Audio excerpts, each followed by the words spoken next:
My brother's graduation dinner was supposed to be a celebration, but it turned into a nightmare when my mother sneered, "No degree, no seat at the main table." She ordered expensive wine, expecting me to pay. I stayed silent until the bill arrived, and I revealed a secret that destroyed their financial reality forever. Before we continue today's story, we have an urgent announcement to make. Due to technical issues, we are pivoting towards another channel. Please subscribe to our new channel, Inherited Revenge. You can find the link in the video description, the pinned comment, and the collaboration tag on this video. Make sure to switch over now so you don't miss out. Thank you for your support. Now back to the story.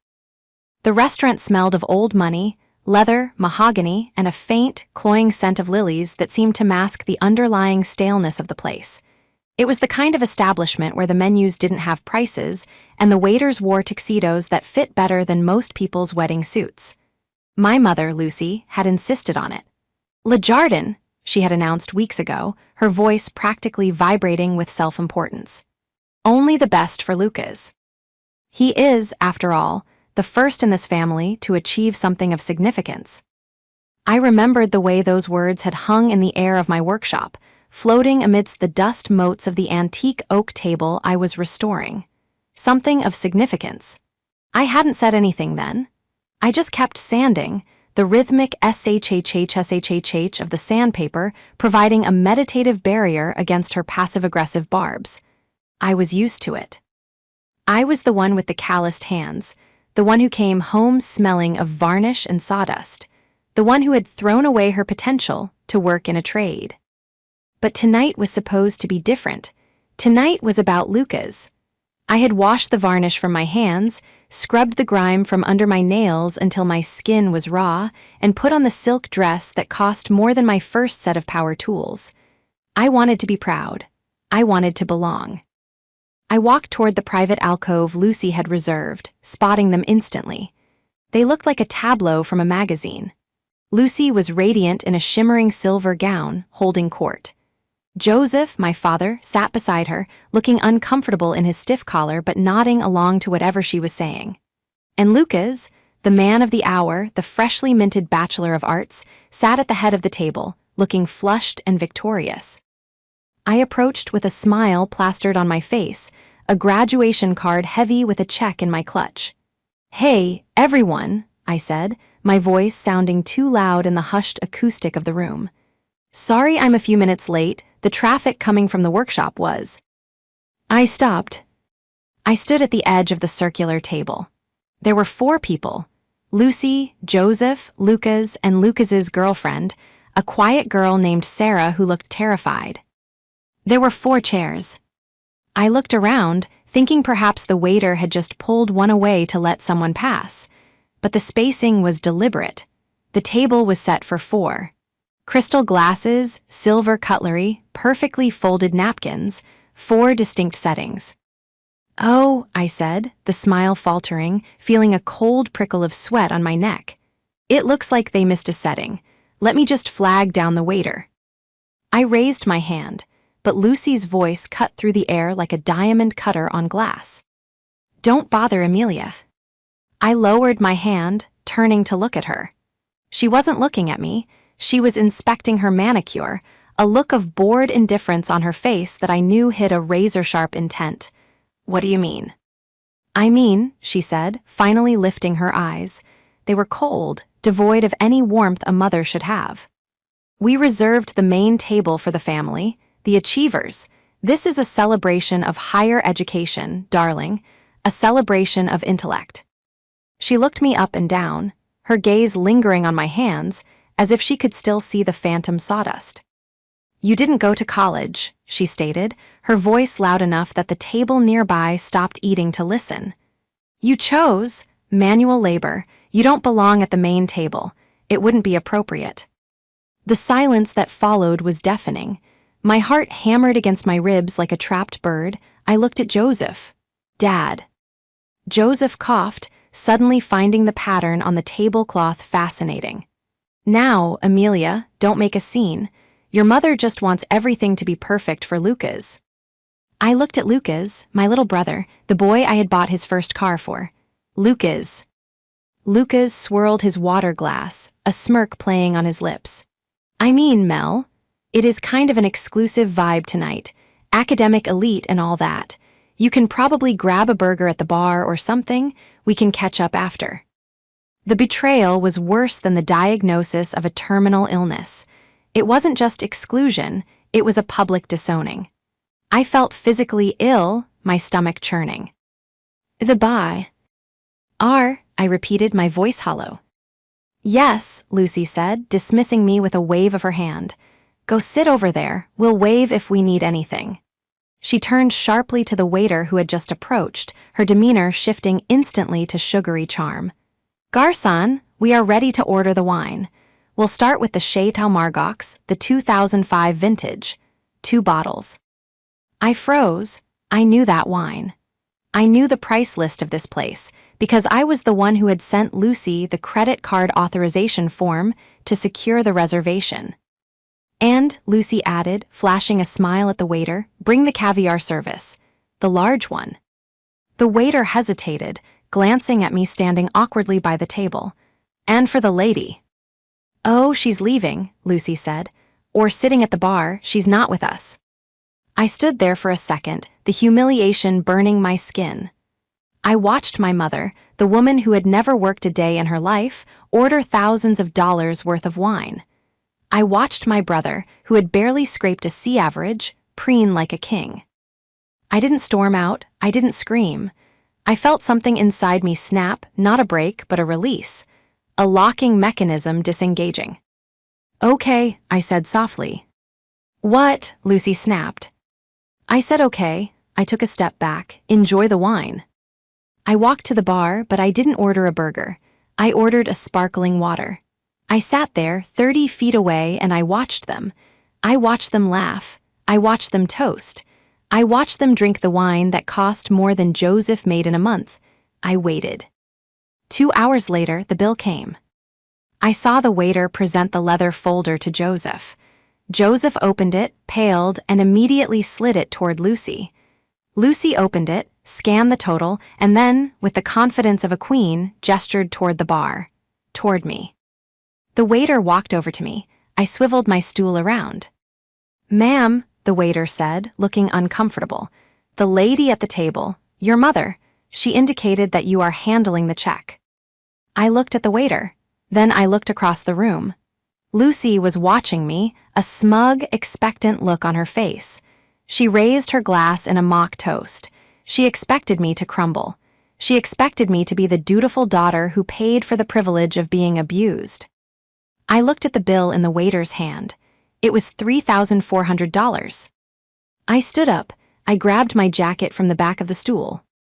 Who's covering the $3,000? The waiter asked, sensing the tension.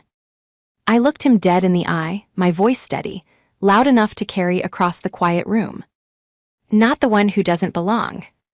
And then I walked out the front door. The night air hit me like a physical blow, cold and sharp against my flushed skin. I didn't stop walking. I marched straight to my truck, my beautiful, reliable, heavy-duty pickup that Lucy called a monstrosity, and climbed inside. My hands were shaking so badly I dropped my keys twice before I could jam them into the ignition. As the engine roared to life, a guttural, powerful sound that usually brought me comfort, I felt the first sob claw its way up my throat. I swallowed it down. I refused to cry. Not here. Not in the parking lot of Le Jardin, where the valet was looking at me with a mixture of pity and confusion. I pulled out onto the highway, merging into the stream of traffic, the city lights blurring into streaks of neon. The silence in the cab was heavy, pressing in on me. I kept replaying the scene in my head. You don't belong at the main table. It wasn't just the words, it was the history behind them. It was 29 years of being the other child, the practical one, the sturdy one, the one who didn't need praise, just instructions. My phone, which I had tossed onto the passenger seat, lit up. Then it buzzed. Then it started ringing. Caller ID, Ma. I let it ring. It stopped, then immediately started again. Caller ID, LUCAS. I gritted my teeth. gripping the steering wheel until my knuckles turned white. I could imagine the scene inside the restaurant, the panic setting in, the waiter hovering. The realization that the credit card they assumed was on file, my credit card, was not going to be produced. I merged onto the exit for my apartment, my breathing ragged. I felt like I had been punched in the gut. The physical toll of the adrenaline dump was setting in, my limbs felt heavy, my head was pounding, and there was a sharp, stabbing pain behind my eyes. I pulled into my driveway and killed the engine. The silence returned, but the phone kept lighting up the dark cab like a strobe light. Text from Lucy, Amelia, where are you? The waiter is threatening to call the police.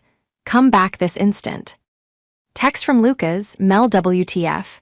This isn't funny. Mom is freaking out. Pay the bill. Text from Joseph, Amelia, please be reasonable. Reasonable? I laughed, a harsh, dry sound in the darkness. They wanted reasonable. They wanted the Amelia who nodded and fixed things. The Amelia who paid the mortgage when Joseph forgot. The Amelia who covered Lucas's tuition when his scholarship fell through because his grades slipped.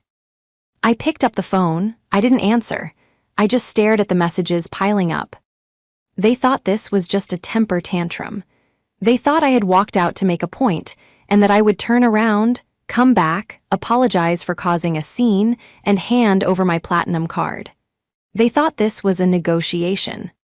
But as I sat there, staring at the photo of my workshop on my phone's background, the business I built from nothing, the reputation I earned with sweat and blood, I realized something terrifying and exhilarating. They truly didn't understand the power dynamic. They believed their own lie. They believed that because they had the degrees and the social standing, they held the power. They believed that I, the uneducated tradeswoman, was beneath them, lucky to be allowed in their orbit to pay for their orbit. I looked at the text from Lucy again. The waiter is threatening to call the police. Let him, I whispered to the empty truck. They had forgotten one crucial thing. It wasn't just tonight's dinner. It was the house. It was the cars. It was the entire facade of their upper-middle-class existence. Everything was built on a foundation that I maintained, and they had just taken a sledgehammer to the only load-bearing wall they had. I turned my phone off. I didn't sleep that night. I sat in my living room, the darkness slowly giving way to the gray light of dawn, surrounded by the silence of my own home. My paid-for home. To understand why walking out of that restaurant was the hardest thing I've ever done, you have to understand the history. You have to understand the debt I felt I owed them, a debt Lucy had been calculating since the day I turned 18. I wasn't the daughter Lucy wanted. Lucy wanted a debutante. She wanted a daughter who played the cello, spoke French, and married a doctor. Instead, she got me. I was a tomboy who liked taking apart toasters to see how they worked. I was the kid who came home with dirt under her fingernails and scrapes on her knees. When I announced I wasn't going to university and instead was using my savings to buy a dilapidated van and start a furniture restoration business, Lucy practically held a funeral for my future. You'll be a servant, she had told me, her voice trembling with what I thought was concern but later realized was shame. You'll be cleaning up other people's garbage. But I was good at it. I had an eye for wood, a patience for detail that bordered on obsession. Amelia's restorations didn't stay a man in a van operation for long. By 24, I had a workshop. By 26, I had a waiting list of clients that included the city's museums and high-end antique dealers. The money followed, real money, not the allowance money Lucy grew up with, but liquid cash. And that's when the dynamic shifted, or rather, that's when the parasite attached itself. It started small. Joseph's hours were cut at the firm. Could I help with the electric bill? Of course. I was the dutiful daughter. Then it was the roof. Then it was Lucas's car insurance. Lucy never asked. She insinuated. She would sigh, looking at a bill, and say, "Oh, the stress is just killing your father. If only we had a little breathing room." And I, desperate for her approval, desperate for her to look at me with pride instead of disappointment, would write the check. I bought their affection. I knew it deep down, but I told myself it was what families did. Then there was Lucas, the golden boy. Lucas was everything I wasn't. Charming, academic, or so they claimed, and utterly helpless. He bounced from major to major philosophy, then art history, finally landing on general humanities. Lucy preened over him. My scholar, she called him. She never called me her anything. I was just Amelia. Or, when she was talking to her friends, Amelia, who works with her hands. I stood up and walked to the window, watching the sun crest over the horizon. Lucy wasn't just a snob, she was a predator disguised as a victim. She was a woman who believed the world owed her a lifestyle she couldn't afford, and she had groomed me to be the financier of that delusion. She wore designer clothes she bought on credit cards I paid off.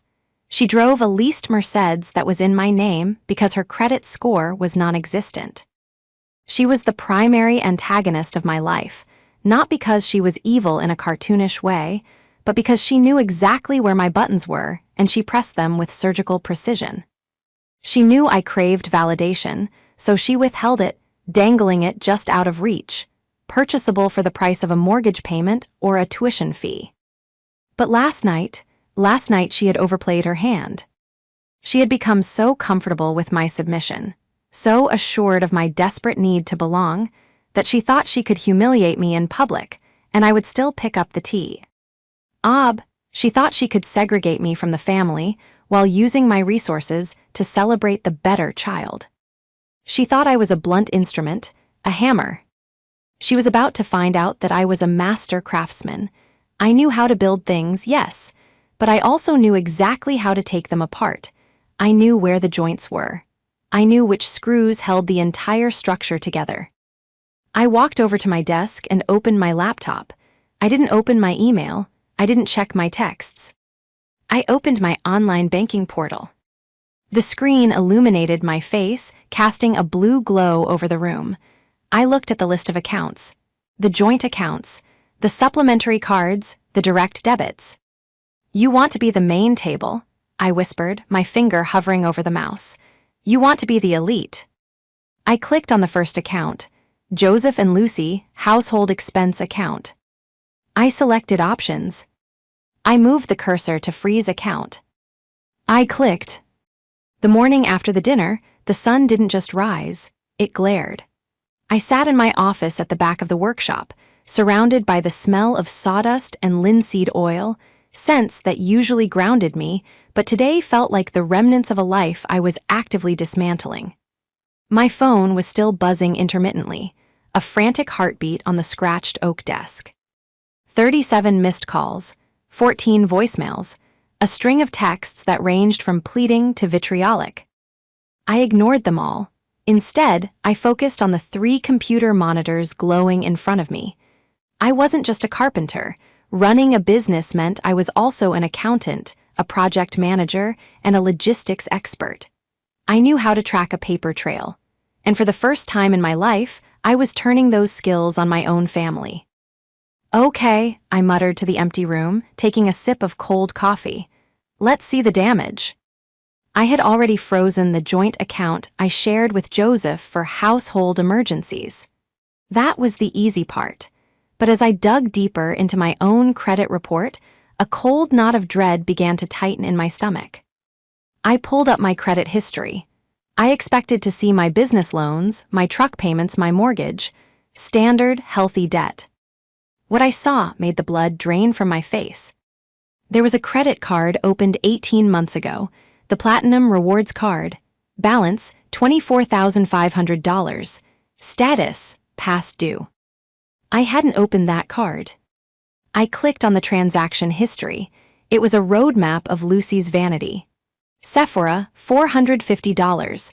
Nordstrom, $1,200. The Ritz-Carlton Spa, $800. Then I saw the transfers, $2,000 to Luca's Cash App, $1,500 to Luca's Venmo. I leaned back in my chair, the leather creaking loudly in the silence. Identity theft. My own mother had committed identity theft against me. She had used my social security number, which she obviously knew by heart, to fund a lifestyle she couldn't afford, all while mocking the very work that made my credit score distinct enough to exploit. But the real horror wasn't the credit card. It was the tuition payments. For 4 years, I had written a check every semester for $12,000 to cover the gap in Lucas's financial aid. I wrote them to Joseph, who insisted he handled the bursar's office directly to save me the paperwork. I pulled up the images of the cashed checks from my bank's archive. Pay to the order of Joseph and Lucy Miller. Endorsement on back, for deposit only into act ending in 4490. I froze. Account 4490 wasn't the university. It wasn't even the joint account I had access to. It was a private account I didn't know existed.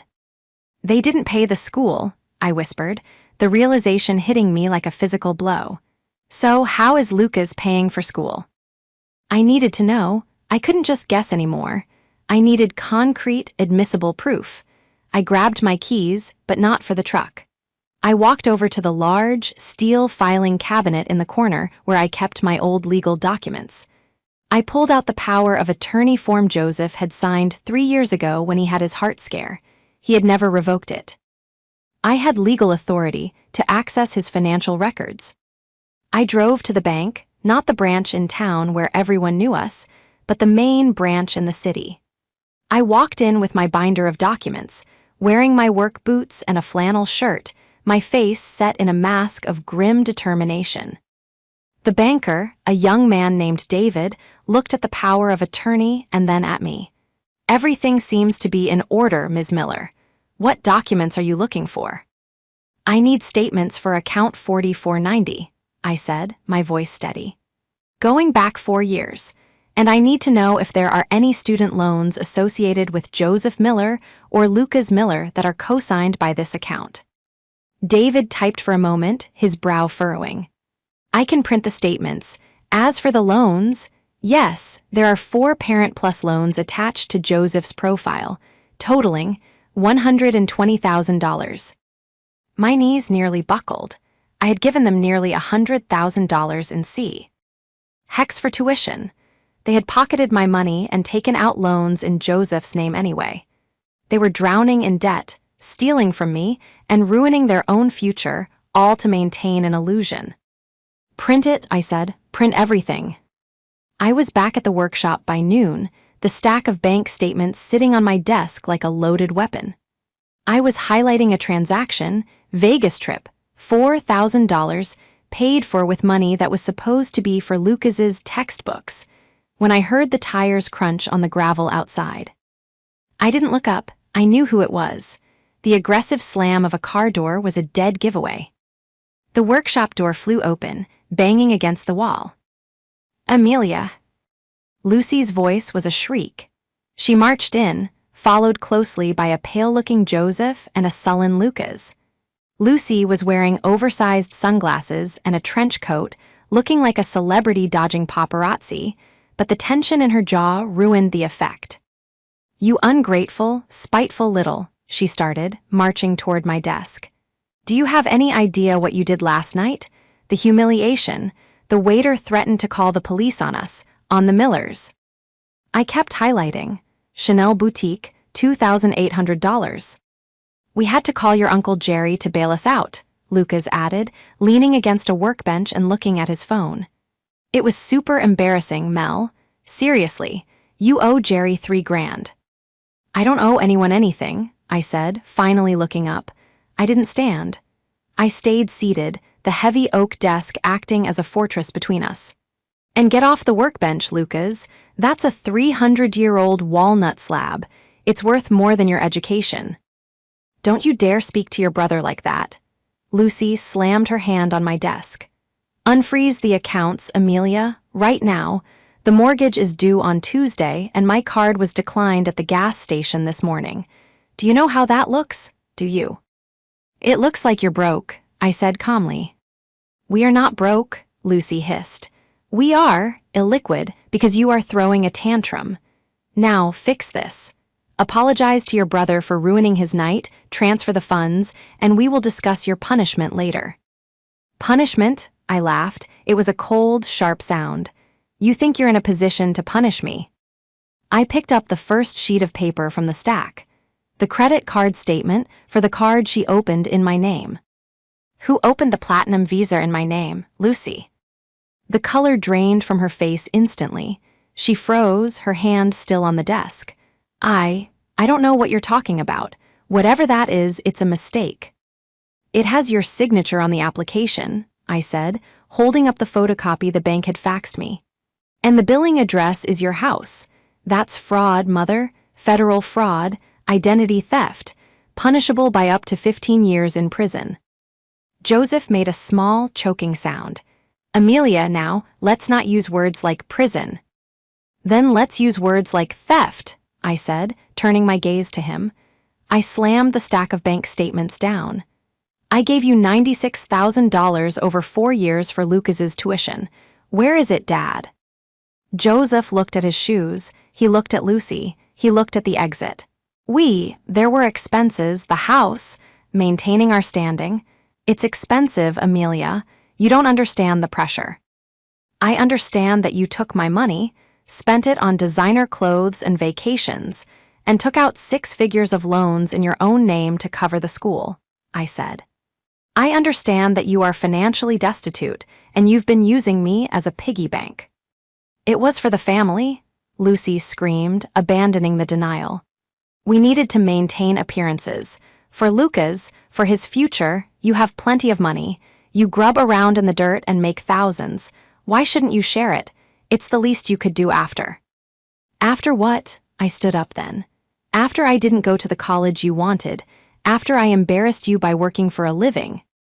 Yes, she spat. You owe us, we raised you, we gave you everything. You gave me a complex and a bill, I said, and I'm done paying it. If you don't unlock those accounts, Lucy threatened, her voice dropping to a venomous whisper, you are no longer my daughter. I will write you out of the will. You will be dead to us. The will, I scoffed. Mom, look at these papers. There is nothing in the will, you have 0 assets, you have negative equity. The house is leveraged to the hilt. There is nothing to inherit but debt. Lucy stared at me, her mouth opening and closing like a fish. She had lived in the delusion for so long she truly believed there was a fortune somewhere. Get out, I said. Amelia, Lucas started, looking actually worried now. Get out, I repeated. Before I call the police and report the credit card fraud, you have 5 minutes to get off my property. Lucy straightened her coat, regaining a shred of her haughty composure. You'll regret this. You'll come crawling back when. You realize you have no family. I realized I had no family last night at the restaurant, I said. Now I'm just cleaning up the mess. She spun on her heel and marched out. Joseph followed, looking like a ghost. Lucas lingered for a second, looking at the papers on my desk, then turned and ran after them. They didn't give up, of course. Predators don't just walk away when the prey fights back, they get desperate. The next 3 days were a masterclass in social manipulation. Lucy didn't attack me directly, she went for my reputation. I started getting calls from extended family members, aunts I hadn't seen in years, cousins who usually ignored me.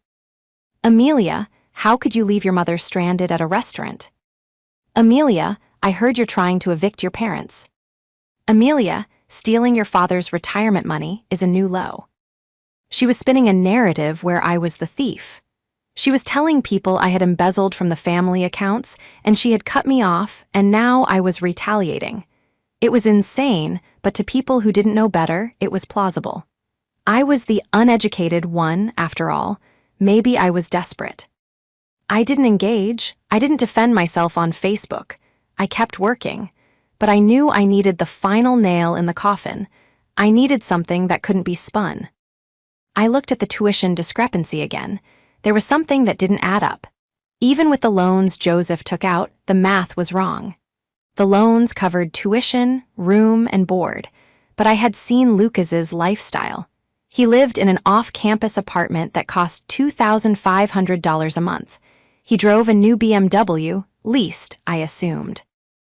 I decided to call the university registrar. "Hello, this is the registrar's office. How can I help you?"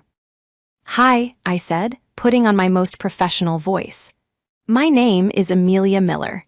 I'm calling regarding the account of Lucas Miller.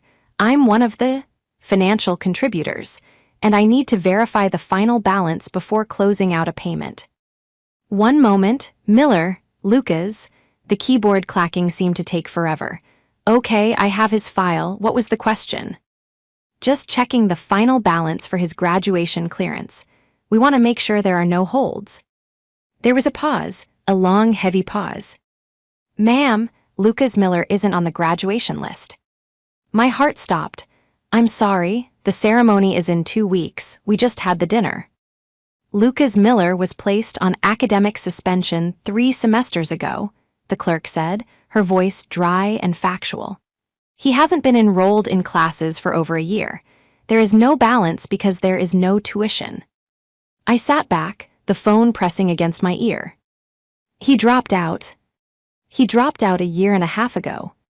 The dinner, the celebration of intellect, the main table. It was all a lie, a complete, total fabrication.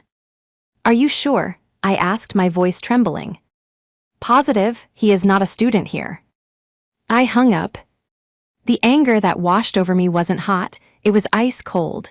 It was clarifying. They had humiliated me for not having a degree while celebrating a boy who had flunked out. They had taken my money for tuition for a school he wasn't attending. Lucy knew. She had to know. The tuition checks I wrote, she wasn't just skimming them, she was keeping all of it. The loans Joseph took out, they were living on them. I looked at the calendar. Sunday. This Sunday was the Miller family barbecue. It was an annual tradition, a massive gathering of the extended family, friends, and neighbors. Lucy had texted me specifically to say I was uninvited and that security would be hired to keep me out. I smiled. It was a terrifying smile, even to myself. I wasn't going to break in. I didn't need to.